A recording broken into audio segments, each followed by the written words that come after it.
मैं एक बात जानना चाहता हूं, क्या इस्लाम के हर कानून में हर एक के लिए इंसाफ है? हाँ बिल्कुल।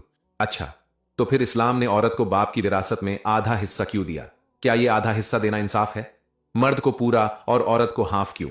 बस इतनी सी बात से तुम्हें लगता है कि इस्लाम ने औरत पर जुल्म किया, कि मर्द को पूरा हिस्सा और औरत को आधा हिस्सा ही दिया, तो ये जुल्म है औरत पर। तो क्या ये इंसाफ है कि मर्द को पूरा और औरत को आधा ही? और इससे तो यह भी साबित होता है ना कि इस्लाम ने औरत को मर्द के मुकाबले कम दर्जा दिया, तभी तो उसको आधा हिस्सा ही दिया। नहीं, इससे यह साबित नहीं होता कि इस्लाम ने औरत को विरासत में आधा हिस्सा देकर उसके दर्जे में कमी कर दी और मर्द को पूरा हिस्सा देकर उसके दर्जे औरत से बढ़ा दिया। तो क्या ऐसा नहीं है? कोई भी समझदार इंसान जब ये सब देखेगा तो वो भी यही कहेगा कि औरत को कम दर्जा दिया इस्लाम ने। हाँ, वो ऐसा सोच सकता है, जब तक उसको इसका रीजन मालूम ना हो।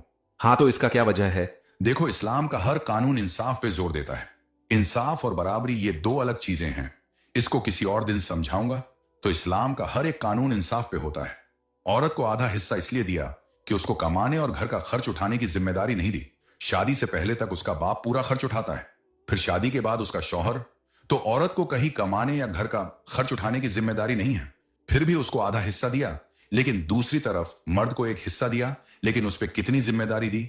बाप के बाद उसको ही घर का खर्च उठाना है, और उसकी बीवी बच्चों का भी, और अगर उसके भाई या बहन अगर छोटे हैं तो उन सब का भी, फिर माँ बाप है तो उसका भी, बहन कुंवारी है तो उसका शादी कराना। फिर भी ये सब जिम्मेदारी उठाने के बाद भी इस्लाम ने कहा कि तुम्हारी बहन का तुम्हारे बाप के विरासत में आधा हिस्सा है।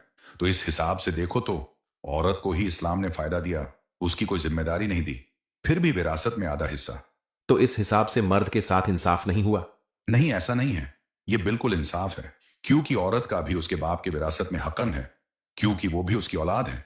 तो जब हर औलाद को विरासत में हक कर दिया तो उसको क्यों छोड़ देता? हाँ, औरत को आधा हिस्सा दिया, क्योंकि उस पे घर का खर्च उठाने की जिम्मेदारी नहीं दी, और मर्द को उससे ज्यादा हिस्सा दिया तो उस पे जिम्मेदारी दी।